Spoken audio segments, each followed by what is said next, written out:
Sanam Aloha. So according to human design, in the last 400 years, humanity has been motivated and driven by particular themes. And these themes are all radically changing for 2027. So one area of humanity that's drastically changing for 2027 is our relationships. So you may have noticed the emergence of what is called twin flame relationships in the last 10 years. So these are really mirror soul relationships and are a direct reflection of this new paradigm shift that's coming. So what did our relationships look like since 1615?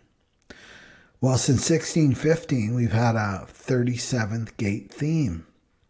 This meant that we were unconsciously driven to partner up with people based on tribal values, such as driven to create family and community, seeking our soul tribe, where do I fit in, what group do I belong to, making a sacrifice or compromise was expected by both parties in order to enter into a relationship, where you're expected to put the needs of the family or your relationship before your own needs.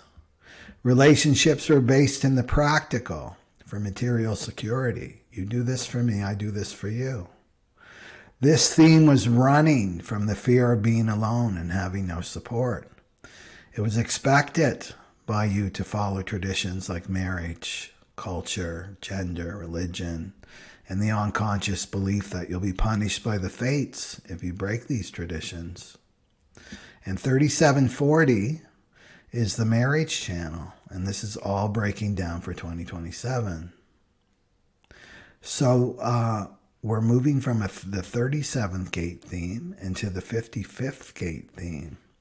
So this new 400-year global cycle is called the Cross of the Sleeping Phoenix. So we're moving from a tribal theme into an individual theme. This is big. We'll no longer be driven to escape our fear of being alone and the expectation that we must sacrifice our authenticity in order to fit into a group. We'll no longer be motivated to uphold traditions such as marriage. We'll be less interested in having babies and keeping these systems alive. We can already see the breakdown of these institutions with more and more people separating and getting divorced. People will no longer be motivated by the fear of God, so less interested in religion. In the 55th gate, line 6, is looking for a deeper spiritual connection in our relationships, not based on conforming to the traditions of the tribe. The 55th gate is what initiates the solar plexus mutation. So the twin flame relationship, or the mirror soul, serves to break these traditions of the tribe for 2027. So what is a twin flame or a mirror soul?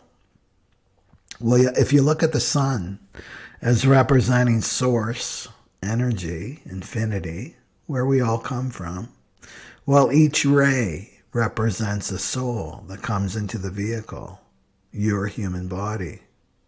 In the case of a twin flame or mirror soul, one ray splits into two rays, where half of that ray incarnates into one vehicle, and the other half of the ray incarnates into a different vehicle.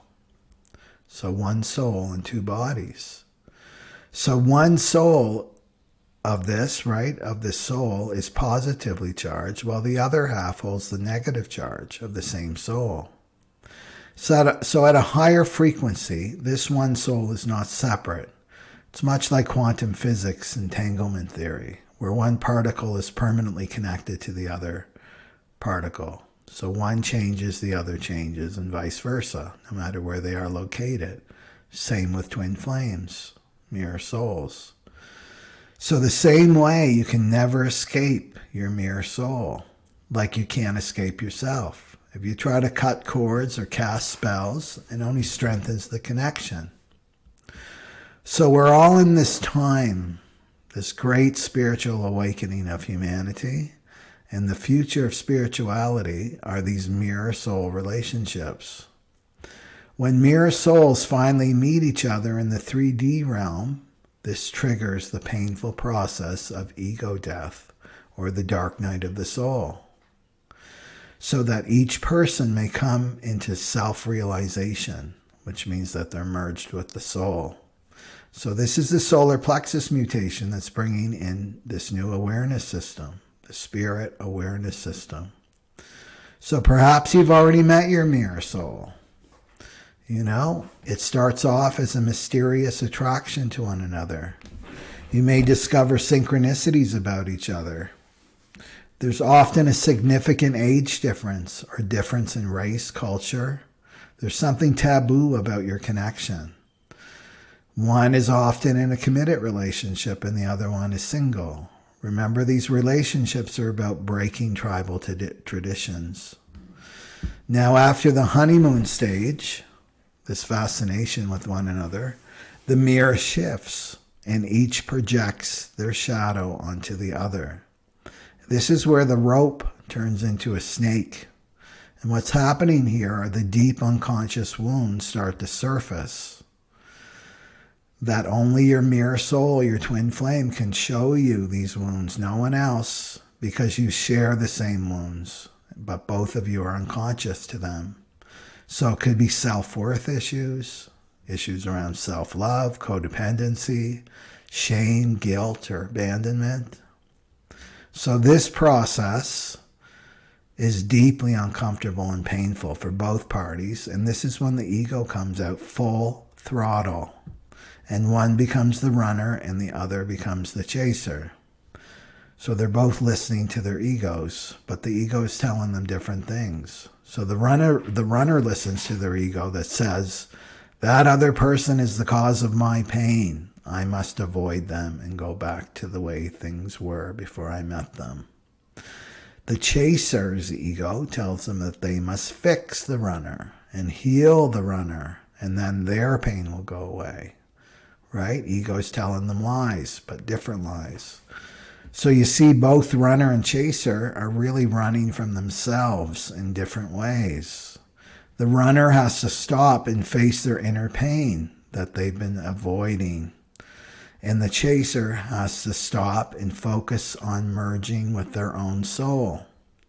So this is called the separation phase that's necessary in all mirror relationship, right? For this ego death process to begin. It can only begin in separation. So this is when the obsessive thinking about the mirror soul, about the other, the yearning, the pain that twins go through during separation. And what's surfacing here is all the pain that's been repressed since childhood, even as far back as past lives. This is the dark night of the soul.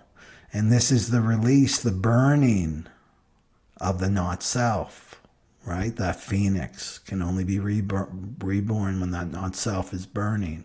This is the dark night of the soul that your mirror soul twin flame facilitates, in a sense, because you're mirroring one another.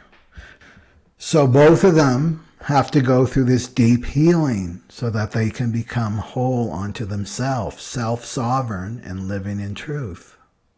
And before meeting one another, both of them have been living a lie, living as their conditioned not self. And this has to be burned away before union. So only then can there be a union of any significant amount of time. Until the state of consciousness is achieved, they'll come in and out of each other's lives.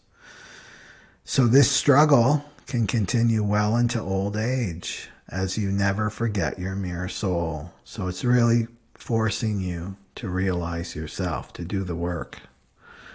So this new relationship paradigm, this is the future of spirituality, and we're going to see it more and more and more. So if you have the 55th gate or the 59th gate, then you're carrying this new relationship mutation of the cross of the sleeping phoenix. So there's much more to share about this phenomenon as it applies to human design and the 2027 solar plexus mutation. So you'll learn many things, like the difference between soulmates and karmics and mirror souls, and the telltale signatures that are found in your chart, and where to focus, right? So join me for this series, and you can click the link below to learn more. Satnam Aloha.